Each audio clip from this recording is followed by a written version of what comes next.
Hey, everybody. Welcome to Double Shot of Steelers presented by FanDuel. I'm Dejan Kovacevic. He's Chris Halleck. We're from DK Pittsburgh Sports.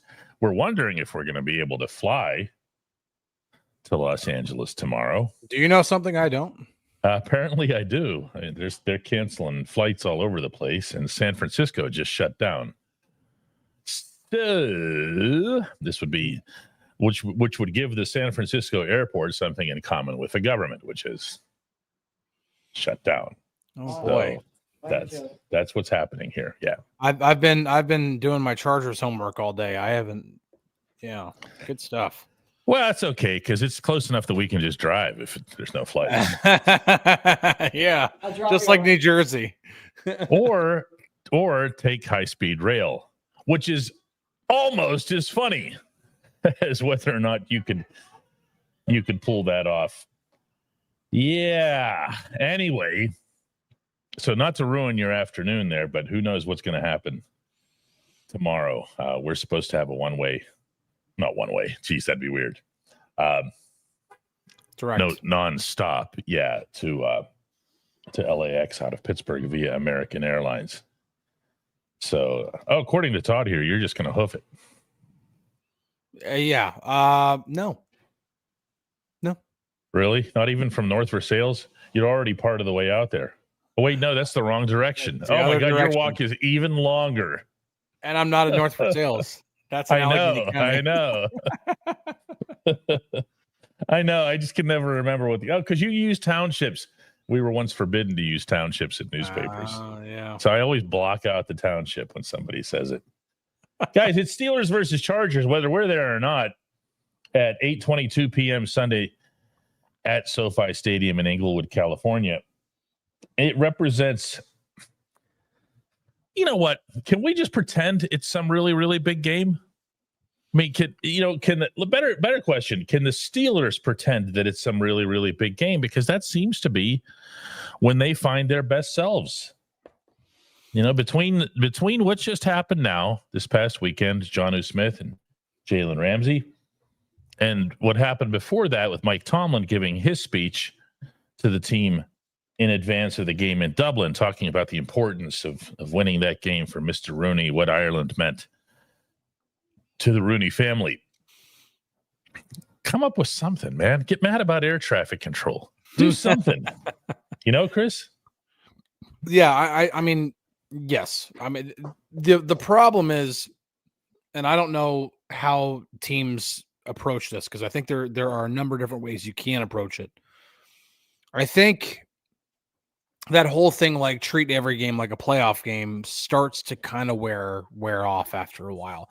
I think if you're late enough in the season, you can get away with that. When the Steelers went on their run in 2005, for example, since we were the team just honored the 20th anniversary of that team. It was late enough in the season where, okay, backs are against the wall. We have to win games. And if we lose games, we're out.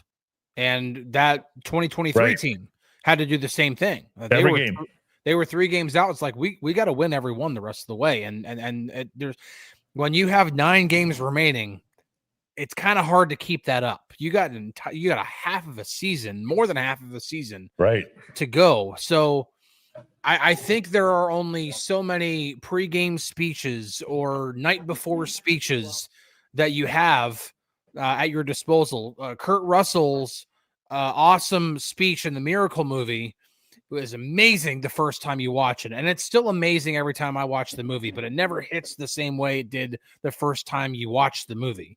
You got to find different ways to motivate. You got to find different ways to get up for a game. And listen, Mike Tomlin's done this for a long time. And a lot of the time when he's an underdog or his team has showed up, whether they don't always win those games, obviously, but they usually are competitive in them. And they've got to find a way to get it done because this is a big game. It is. Dave Shipley says, I hear this a lot, and it'd be fun to address this. It says if players need motivation to play on a Sunday night, they're in the wrong business. First off, Sunday night, Sunday daytime, Monday night, Thursday night. They don't care when it kicks off. They genuinely do not. They'll even mention it on occasion, and they still do not. They have a job to do, and their job applies on all days ending in Y, and all nights that are on those days ending in Y. It's just it's not a thing. Other thing, if players need motivation to play,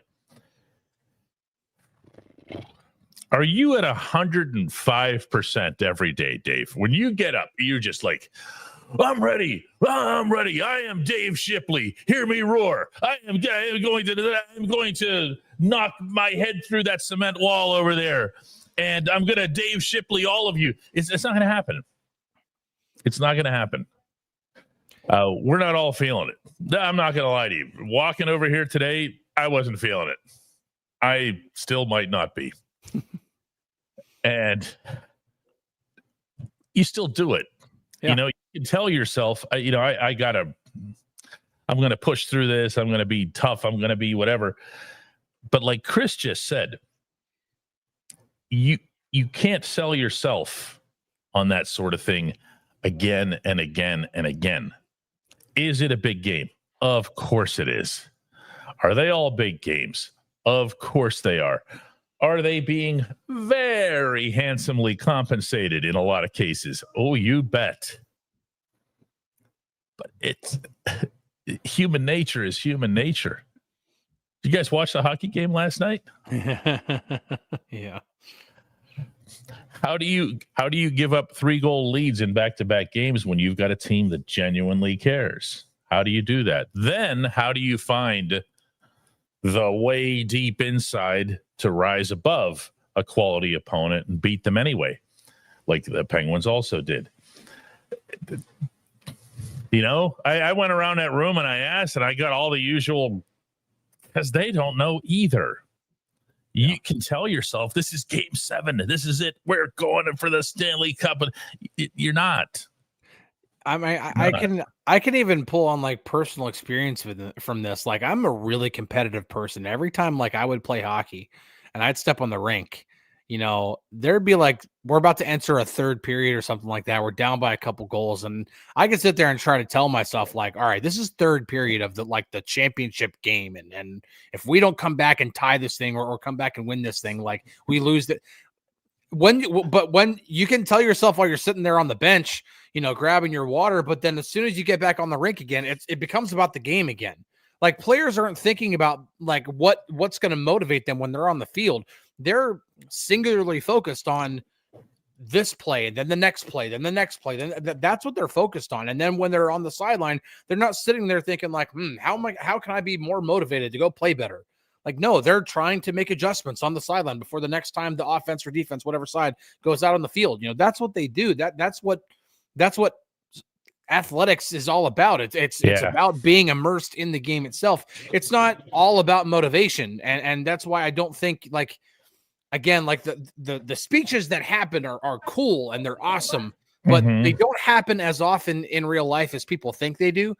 And Mike Tomlin or somebody addresses the team every single game the night before. Before the game. And then when they go out onto the field and they do their, the outside linebackers huddle where they're doing this. You've seen it, and TJ's in the middle going on the thing that Ryan Shazier used to do. They're doing it before preseason games. Yeah. You understand that specific thing they do before preseason games, in which TJ isn't even playing. It's funny because, like, if you were to just watch, like, if you only go to one game a season and you watch that pregame huddle that TJ, you'd never know.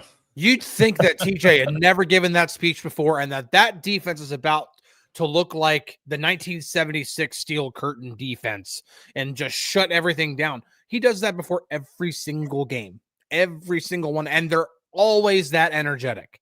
There's never one that's less energetic than the other one. He is always screaming and moving around like every time you watch it, you're like, they're about to have this great game. And then they go out there and they put up a stinker against the Bengals, or they let Tucker Kraft run up and down the field on them.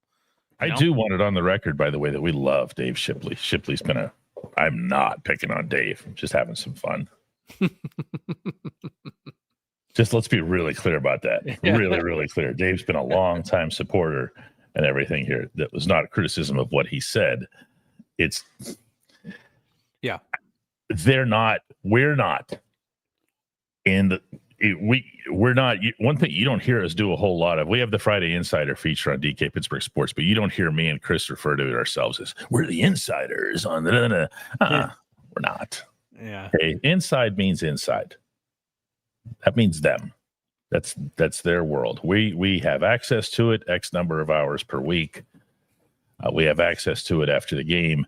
We talk to them. We get to like them or not like them, as it turns out. But that doesn't mean that you're, So that's none of us are there, including Dave. And you can't know that stuff. That's why we try to share it. And good for Dave. He says, I've got thick skin. I laughed. I read that in an unnecessarily sinister voice, but I like it. I like it. No, we love you, Dave. When we come back, we're going to be joined by Chris Halleck. He's going to come on this totally disheveled show today. Gonna do it again. right after this. For those of you who are doing real work in construction, in a warehouse, if you're a mechanic, you want reliable, comfortable gear to help you perform well on the job. Brunt Workwear's got you. They've got waterproof boots, safety toe, soft toe, pull-on, lace-up, whatever you need. You can wear them to work, and if they're not right for you, send them back. I don't know of any other brand doing that. Brunt was tired of the workwear brands out there cutting corners. You work too hard to be stuck in uncomfortable boots that don't hold up. So they built something better. Boots that are insanely comfortable and built for any job site. For a limited time, our listeners get $10 off. Just head to bruntworkwear.com. Use the code DK Sports and you're good to go. After you order, they'll ask you where you heard about Brunt. Do us a favor here at DK Pittsburgh Sports and tell them it was from this show. Deep concern being expressed in our community because of the fake Chris that we had in the opening segment. Denny says, I can't wait till Chris gets here. Al says, encore for Chris. Robert says, this is the best. Seems as though he never left. We're really entertaining the boss over there. You make out the mad cackle? That's good stuff. I love it. Brian Brown wants to know if this show today is like drinking wine or squashing grapes. Oh, dude, we are squashing rotten grapes so far. But we're going to try to improve that. At least I'm going to try. Chris came ready. He was a total professional. I'm the one that's just been an imbecile here. But regardless, Steelers versus Chargers is coming up Sunday night. It's time to check out the latest odds, futures, win totals on the FanDuel Sportsbook. If you think the Steelers are going to plow through SoFi and take care of business against not one now, but two quality teams, this isn't going to be one of those where we're talking about the caliber of their schedule or their opponent or the quarterbacks they're facing. Not this one. This one's real. If you think the Steelers can handle this and that they're going to handle it, lock in your bets today. Whatever your game, the FanDuel Sportsbook delivers the latest lines, futures, and specials so that you can join in on all the action. What are you seeing on the line right now, Chris? 2.5 Chargers still. Minus 2.5. Yeah, minus 2.5 for the Chargers. Some news for the game in terms of the Steelers side of things from a health standpoint. We got 4 ruled out and 2 questionable. The 2 questionable are the 2 IR guys, Will Howard and Corey Trice Jr. 4 ruled out, though. Scotty Miller with his finger. Yeah. Cole Holcomb with that illness, which is very interesting. Jabril Peppers did not recover enough with his quad injury, and Isaac Seumalo is out. And that means who will be at left guard? Spence. I would No? think on a regular basis, Spence is going to be when they have normal personnel, I believe Spence is going to be the left guard. Cannot confirm or deny this, but I believe that they still want to use the jumbo package. I would think that Andres Pete would then come in and play left guard which would then allow Spence to still be that extra offensive lineman when they want to use that package. Yeah, that makes more sense, excuse me, than anything, because it would end up giving Spence, who's versatile anyway, more snaps than you would with Pete. And that makes all kinds of sense because Spence has been out there in stadiums. He's been part of the team's successes. It's a little bit different here. Major Headache happens to agree with you completely, Chris. Just put Pete in at left guard, need Spencer in the jumbo packages. I mean, that role is a specialized role. There are only so many guys that can do it, and Spence has proven that he can do it. And so it's much, much easier to put somebody else in to play a traditional position like left guard than to, okay, well, Spence is our technically he's our backup left guard, so that's where he's going to go if Sam Allen can't ever play. But then you're asking Calvin Anderson or somebody else to be that. Like, no, like, let Spencer keep doing that when you want to use it, and then bring somebody else in, especially a veteran like Pete. Like, he's been in the league for a long time. Like, he's been part of the team since before the season started, so he knows the offense, he knows the system.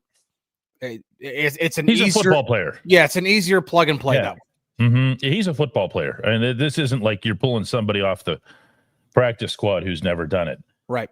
This would be more in line with some of the veteran substitutes that you've seen coming in on defense.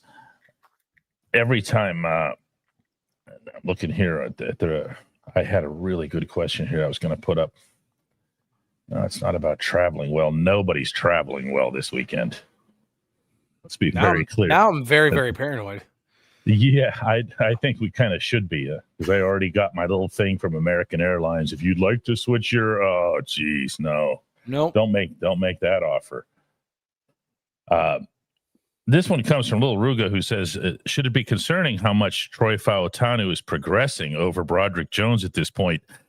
I wouldn't be concerned with people making progress. I don't know that you have to connect these two things. They were going to be very different from the beginning. And Broad was always, Chris, if you go back to I'm not making excuses for him. He needs to be way better than he is at this stage of his career, although he has been of late. He's been better this year. Yeah, but even in the past couple of weeks. Yeah. Last week was a little rough.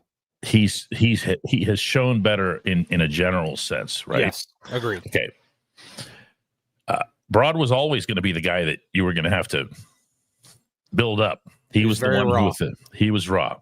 Troy came completely packaged and sealed, open box.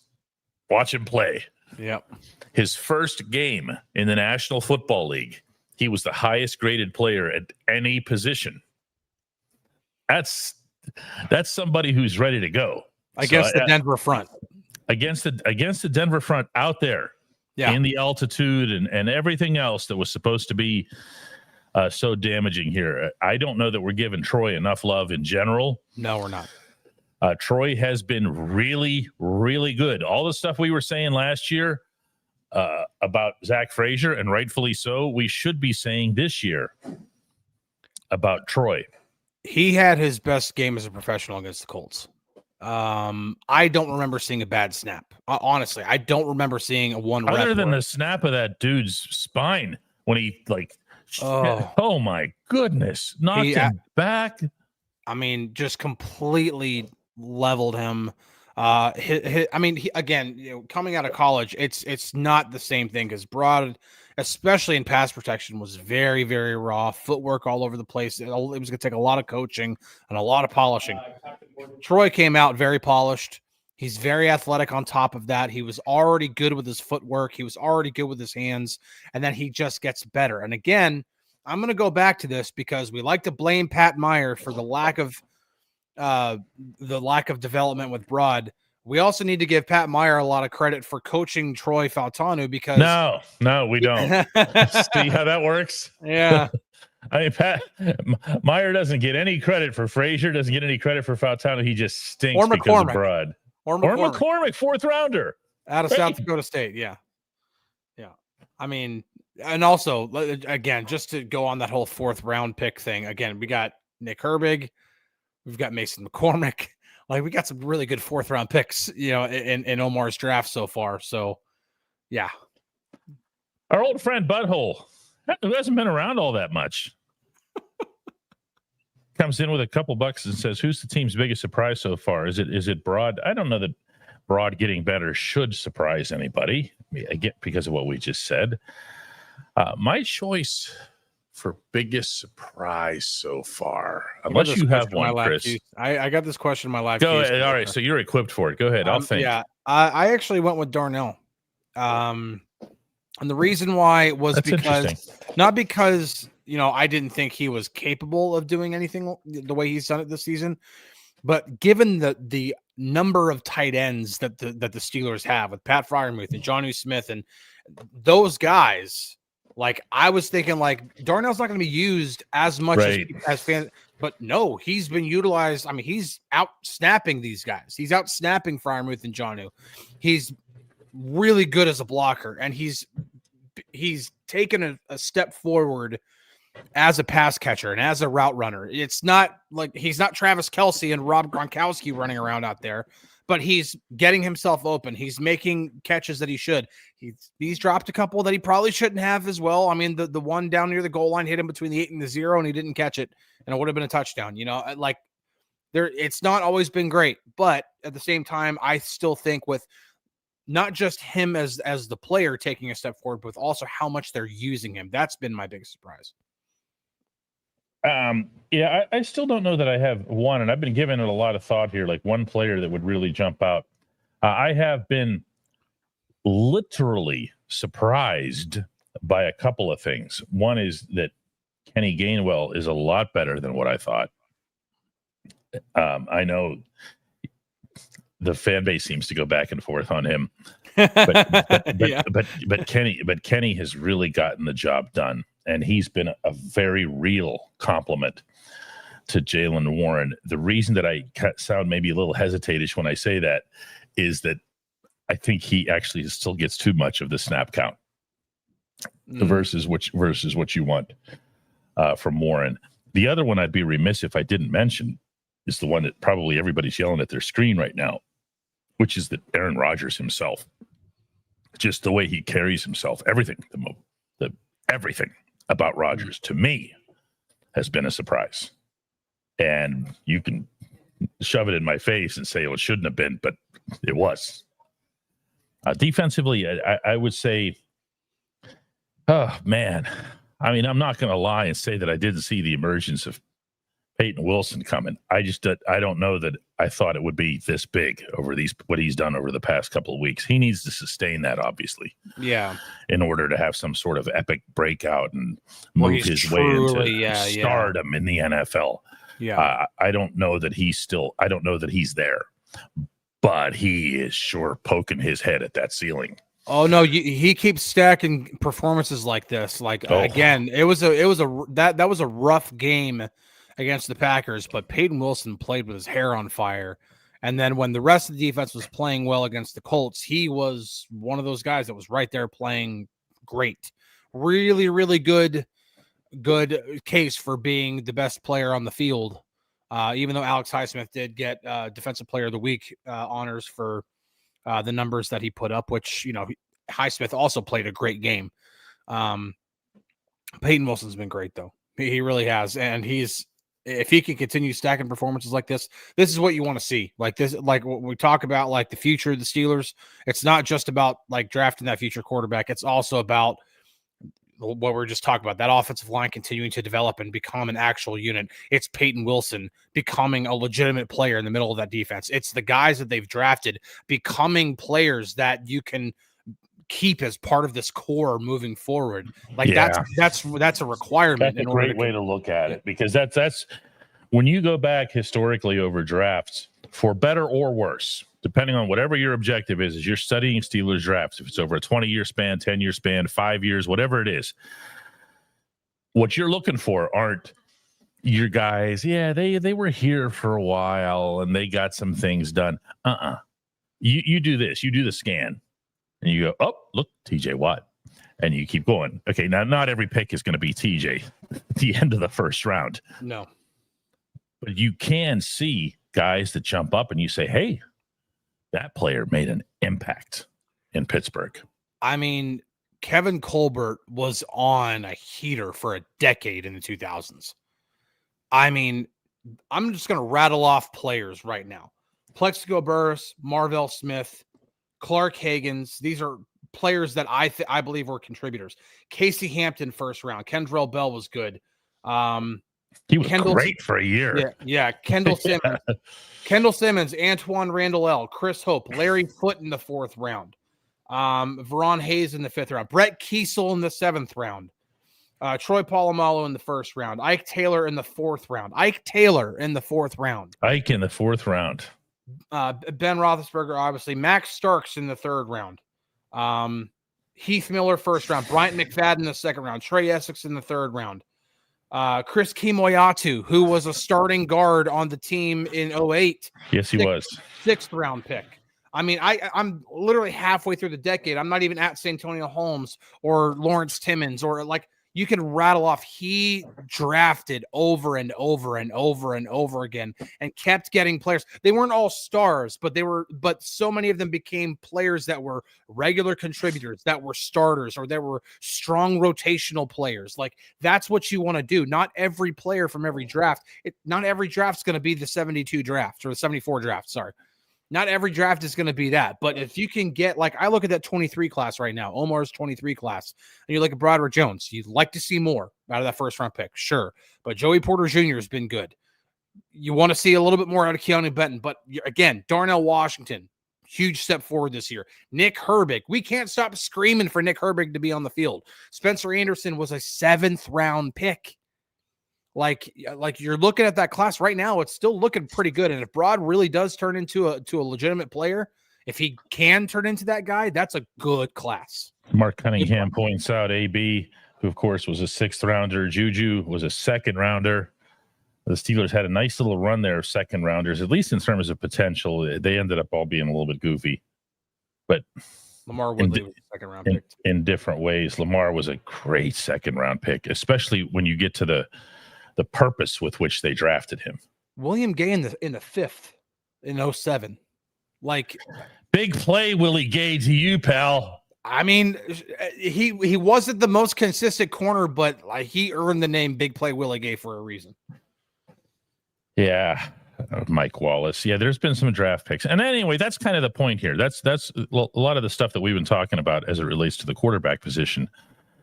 And what Omar is doing now and why he's not just passing out his draft picks to people is he wants to build up his own, not for ego purposes or whatever. He wants to build up the Steelers to be like that. And it takes quantity on top of quality, not just for quarterback. We bring that up all the time as if they're just acquiring capital to go get one player at one position. I don't follow college football at all, but I have heard our own people on the staff saying that this might not be the great year for quarterbacks that everybody thought it was going to be. It might not. I mean, I think it's still going to be better than last year's class, and from people that I've spoken with on the inside about it, they also think so. I think there are a few different guys that they're intrigued by, and I have not been given liberty to say who for obvious reasons. But I think there are a few different guys that they're intrigued by for sure. But again, we are in November.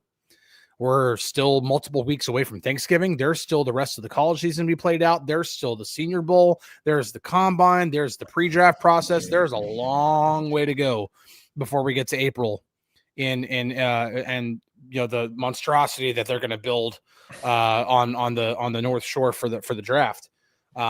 We're a long ways away from that. So I understand we want to get excited about quarterbacks, sure, or get pessimistic because so many other teams have multiple 1st-round picks and they can make the trade that Steelers can't make. Right. I get it, but man, like you can't be making conclusions in November. You just can't. It's way too early. No, and remember too that you don't need 10 quarterbacks to pick one. No, just one. So if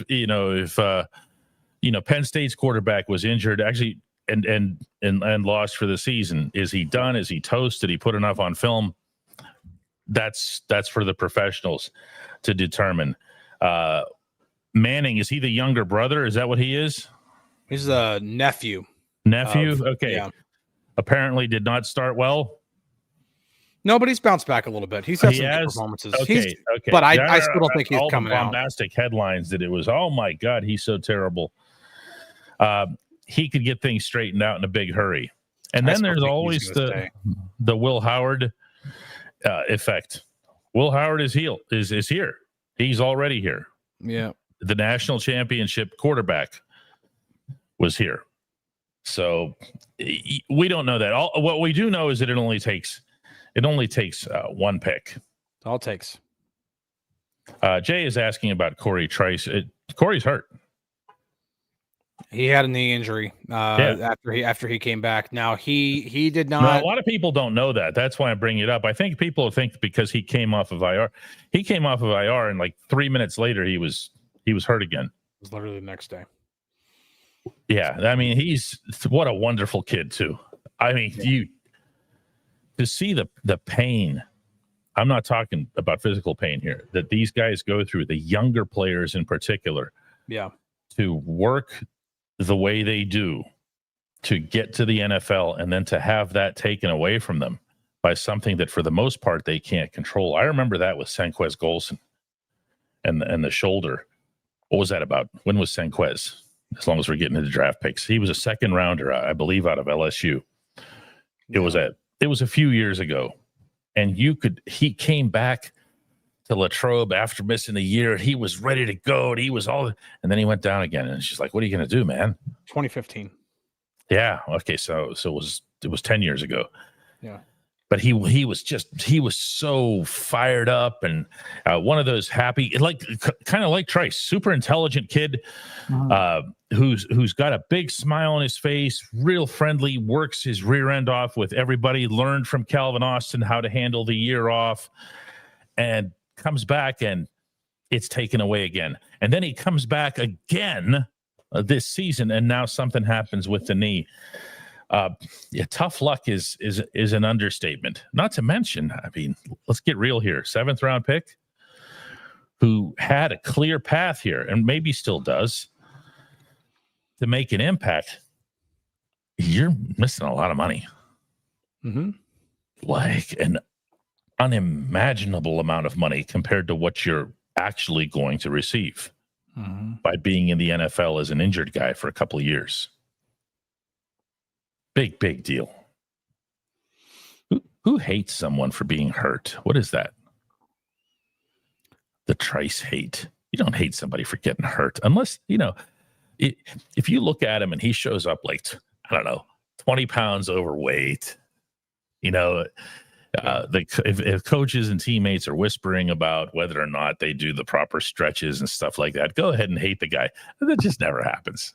You should see Corey Trice is an athletic specimen beyond words.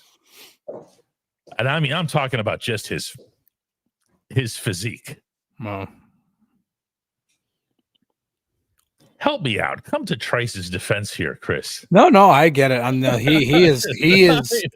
He is. There's a lot of love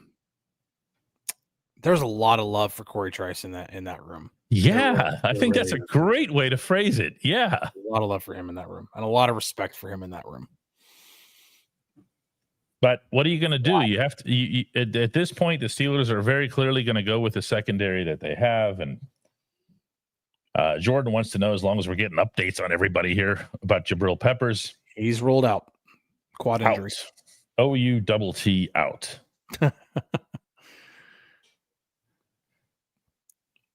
That was sign Duck Hodges and send a message. It's a great line. That was in the soccer stadium. Oh, man. That was in the soccer stadium. That's right. 2019, yeah. I can't imagine a worse environment for football.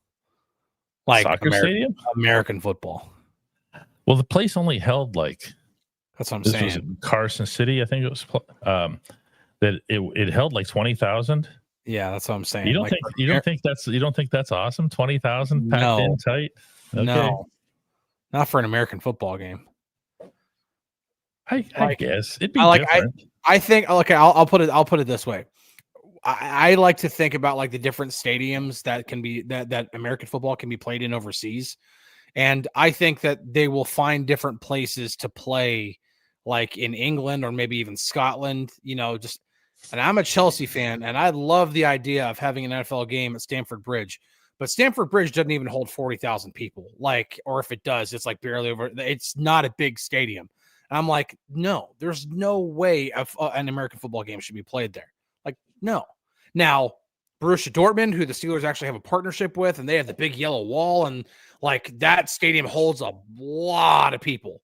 Like that one, like I think about a football game there. That's cool. 20,000 fans in a tiny little American soccer stadium. Yeah. D. Har says that we had 20K at the Wolverina back in the 80s. He's exaggerating. I covered high school football at the Wolverina. It's in Turtle Creek. It's just a great big slab of concrete that goes vertically on one side, Chris. And it held actually 10, which was a lot for high school. So I'm not denigrating it. That was back when the Woodland Hills School District was created by consolidating Turtle Creek, Churchill, and one other one, Swissvale. Okay. I knew I was going to get the third one. Just gonna put this into a different perspective. The high school stadium that I played at in Mesquite, Texas, has a capacity of 19,400. That's Texas. So you should see some of those stadiums now. It's a high school football stadium in Texas. Sorry, I don't want an NFL game being played in a high school stadium. Yeah, Paulie says 20K at Couple Stadium. No, it's not even half of that. It's a big stadium. It's not 20K. That is the stadium that's on the south side, for those of you who don't know, for the Pittsburgh City League, for Perry, Westinghouse, Brashear, and so forth. They all use the same stadium, the schools that are in the City League, but it's not 20K. If you want to talk about a 20K football stadium, I don't believe that there is one in Western Pennsylvania. I don't think so. I don't think there is one in any context. I know there are people who think that there should be one in Oakland. Pennsylvania, the largest high school football stadium in Pennsylvania is in Allentown. It has a capacity of 15,000. Yeah, and Allentown doesn't count for this purposes, so there isn't even one. I if I hadn't been to all these stadiums, which I had, because I worked my way up in the newspaper business and so forth, and I did a lot of high school football. And the bigger places that you'd go to, like Connellsville, Newcastle has a big one. They're still not, Upper St. Clair, Mount Lebanon, they have big stadiums. North Allegheny has one. Butler, for some reason, they've almost never had a football team to put in there. But yeah, 20K is not a normal size for a stadium. Wizard asks about the Riverhounds. No. No. The Hounds place barely fits 6. Yeah. And they're talking about expanding it, like greatly expanding it, and it still won't get to more than 12 or 15. So you're not going to see it. How did we start talking about 20K stadiums anyway? That soccer stadium that the 2019 game was played. Oh, yeah. Steelers versus Chargers, to try to bring this thing back to, please take care of this one from Lorenzo before we go on. DK, does reporters... He wants to know if we buy tickets to get into the games. Oh, God. We're going there to work. No. That's not how it works. Just like other people who go to work at the stadium aren't paying to get in. It's really, really, really pretty simple. When I look at the Steelers versus Chargers matchup, I don't want to oversimplify things here, Chris, but I do see an offensive line that is, from the Los Angeles perspective, that is not healthy, that is not all that great to begin with. And I see a quarterback that you have to get after. Agreed. I think you have to get after Herbert, but I think you have to do it in a way that doesn't allow him to escape. And TJ Watt talked about it today on the South Side. He talked about like not allowing Herbert to be able to go through those gaps in the middle. You can't do the encircling thing and then leave that area for him to step up. You literally have to collapse in on him where the guys on the interior are literally pushing toward him and not letting him get out, not allowing him to step up. But then the edge rushers are doing that encircling tactics. So it requires the entire front to stay disciplined. It would not surprise me if they don't get a lot of actual sacks in this game, because they're not necessarily trying to get around or try to do certain things to try to beat one-on-one all the time. It's more about maintaining gaps so that Herbert can't escape. It's more about making him hold on to the football with the pressure more than about actually getting him to the ground. If that makes any kind of sense at all. Like, yes, they want to sack him. Obviously, you'd love to be able to get back there in 2 seconds and sack him. But it's more important for the entirety of the game to make sure that he, number one, can't get those backbreaking yards with his legs. And then number two, create pressure that forces him to make poor decisions or poor throws. Randy asks here, SoFi Stadium looks so nice on TV. How is it in real life? I can tell you this, Chris is going to be seeing it for the first time. Mm-hmm. And I'm going to actually take him for a walk around it. I haven't told you that until now, but I'm going to take you around to the tip of where the thing meets. Oh, yeah. Okay. I've seen that on TV, yeah. It's breathtaking. Now, you can say it should be for $2 billion, but a lot of money went into MetLife, too, and MetLife is just a disaster inside and outside. It's the ugliest thing you've ever seen. SoFi has all of this going on. The little body of water that's in the front there, which was natural, incidentally. There's a concert venue in the front portion. I don't know if they show this on football broadcasts. The stadium goes down into the ground. Mm-hmm. From where it is a natural ground level. So when you walk in off the street, so to speak, you walk in and see the bowl. It's like a baseball stadium. Facing down. It's amazing. Mm. And there's the nature that they have around it. And I understand it's kind of forced and maybe a little bit phony, but it's still really incredible. And we'll take some some pictures and stuff and make sure we put them on the app, the DK Pittsburgh Sports app that you're downloading right now. We're going to take a couple more here today. CJ points out that the NFL Network Studios is next to SoFi. It's across the street. It's just a big, ugly building. It's good that it's not visible in most of the shots. It's just a big Lego block. Yeah. How did Darius Slay look to you? Little Rugo wants to know.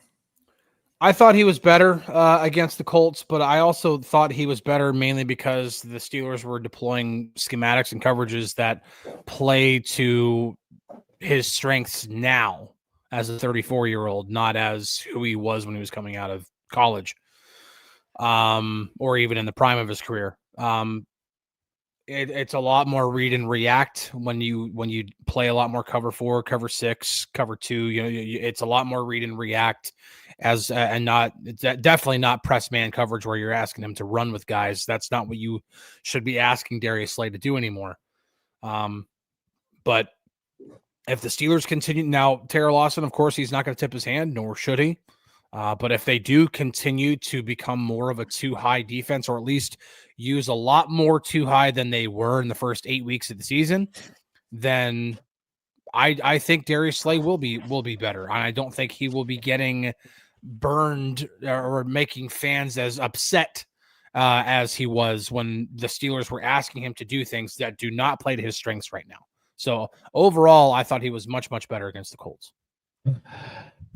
Lorenzo mentions having, being in the store last Saturday. Picked up a terrible towel here. We never run out of those. Lorenzo picked off of a very big pile of towels. We only sell the authentic ones, by the way, because those are the ones that benefit Myron Cope's charity of choice, the school for needy children in the South Hills. Last one here for the day. We're not doing fantasy. Let's try this one. That Cherubin says, it seems this year that Tomlin has sort of stepped out of his comfort zone regarding his decision-making with changes in schematics. Why this season, or are we just noticing it more? First off, yes, I agree with you. I think he has done that more often. My feel for why we might be noticing it more, and you can speak for yourself on this, Chris can speak for himself. My feel is that the 2 times we know he did it, they had their best results. I mean, it's like going over the schedule with a highlighter pen. There are 2 games that really leap out at you. I happen to really like what they did against Cleveland. Not too many people mention that one. Mm-hmm. Because, they're the Browns and whatever, and they must stink because of their record. When in fact, the Browns defense was a big challenge that this team passed for the most part. Beating the Vikings overseas, big deal in terms of who they beat, how they did it. Yep. Beating the Colts when they had the NFL's #1 record over here after taking 2 hard body blows before that. Impressive stuff. Both of those followed all of the same patterns, including that Tomlin was that good. And Tomlin did make those changes. I'm trying to go into the why here. I'm going to go more big picture. So I think while Tomlin is still stubborn in a lot of ways, and I think he's just going to be stubborn in a lot of ways because he's been doing this for a long time now. And usually when you've been doing something for a long time, you get set in your ways. You have certain ways you like to do things. At the same time, I first saw a change in Tomlin. I've brought this up several times, but I'll keep bringing it up at that end of season press conference, not last year, but the year before, in which he openly lamented about Marquise Pouncey never winning a championship. I was wondering where you were going. Okay. And then just watching him talk about the way, we're talking about like open contrition about Marquise never getting a chance to win and how much he wants to win for TJ and Cam. And I've since then, I remember asking him one time about do you consider really consider making changes or changing the way you do things? And he did not dismiss that. And again, certainly he did give me a certainly, but at the same time, usually when you can tell when he's giving you this canned answer but then you can also tell when he's giving you an answer that he's kind of coming up with. Yeah, that hits fear. Yep. And it was kind of one of those answers that wasn't rehearsed. He just goes back to a Tomlinism and he just kind of rides out the rest of the answer and he goes on to the next thing. There've been little hints there. And again, I think it stems back to this guy really, really, really wants to win. He doesn't like to admit he's wrong either. So it's a hard thing to do when you don't like admitting when you're wrong. But at the same time, if change is what you need in order to get where you want to go, it's not a hard thing to ride. Yeah. I say this all the time, but it's actually a sign of strength to change. It's a sign of strength to say, hey, that thing we did last week, that didn't work. Yeah. It's a sign of strength to say, hey, I entered this season with this 3-person coverage people concept. You know what? It didn't happen. We felt it was worth a shot. We gave it what we had. Here we are. We're still in first place. We're going to try something different. That's kind of what that's what I've been looking for from him for, it feels like years now. Mm-hmm. Where as opposed to just hunkering down and barking at everybody to tackle better, that there was a lot more that could have been done from the coaching perspective. And maybe it took, Chris, the defense being the problem for that to change. Think about that. So over the last couple of years, when we're talking about the offense, this, offense, that, and Matt Canada time, and I've said this forever, he has never taken the same level of ownership over the offense as he had the defense. Defense, he's got nowhere to run. Yeah. Defense, his name's on that baseball. Yeah. He's got to come through on defense because no one anywhere is going to blame Terrell Austin for it when it comes to schematics. No one's going to do that. No. So, yeah, here, Denny gets the last word today. This is good. So he's like a dad. You think admitting that you were wrong will lose respect and obedience rather than teaching you to be accountable for and how to overcome an error. I tell my kids all the time how dumb I am. That's about the dumb mistakes that I make and have made and whatever. If they think less of me for it, so be it. I don't think they do. I'd like to think that they don't. I think the one thing that and just because I'm gonna go I'm gonna go to automatism here. 2 is a pattern. I want to see it again. I want to see another game in which they do it. I'm not saying they have to have the same. Yeah. Yes. I'm not saying they need to have the same exact, breakdown and coverages. I'm not saying they have to run more 2 high than single high. I'm not saying it has to be that way, but I'd like to see more of what they did against the Colts. No, you can't do the same thing every single week because offenses are different. And my God, there is a difference between what Shane Steichen does on offense and what Greg Roman does on offense. There's a difference. And you cannot defend them the same exact way. So there will be a difference. You know what you can do, though, Chris? Come out with that same fire that you showed in the first quarter over here across the river. Yeah. When we knew from the first couple series, whoa, this is different. Mm-hmm. This is different. There was a different energy, even though they gave up that touchdown drive away. Didn't matter. They were fighting. They were.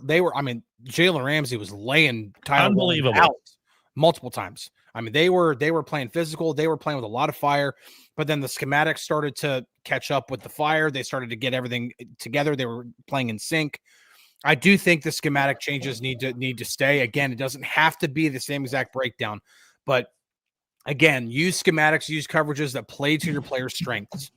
And then I want to see it again. I want to see whether it's the fire and the effort from the player side of things and or the schematics, whatever it is, they need to do it again. And I want to see the ability to continue a continuous ability and willingness to keep adapting, because if they keep doing the 2 high stuff and teams start to figure that out, then you might have to go back to the single high stuff. You might have to start doing more of that stuff that you already know how to do, And then Tara Lawson talked about that today. It's that chess match. Like, Colts were expecting a lot more single high and they didn't get it. Now the Chargers, they don't know what's coming. That's right. So that constant chess match. And so that's what changing can do for you as well. Congrats to D. Har on being the only person today who's banned for life from our community for saying that a dog can bark 500 times a day. That's a rough estimate. She didn't even smile. That is that's kiss of death, man. I'm actually laughing because it's so bad. Don't encourage it. It's not encouraging it. Courage to put yourself out like that. It does. She says it takes a lot of courage to put yourself out there like that. It does. And I'm a fan for puns, but that's pretty bad. No, he needs to be put on a leash. These people are laughing at this. Don't do that. Man. D.R. says, thank you for banning me for life. Oh, man. Wow. Yeah. Just absolutely awful. Huh? No, I'm not saying dog. You know what? Dog doo-doo. No.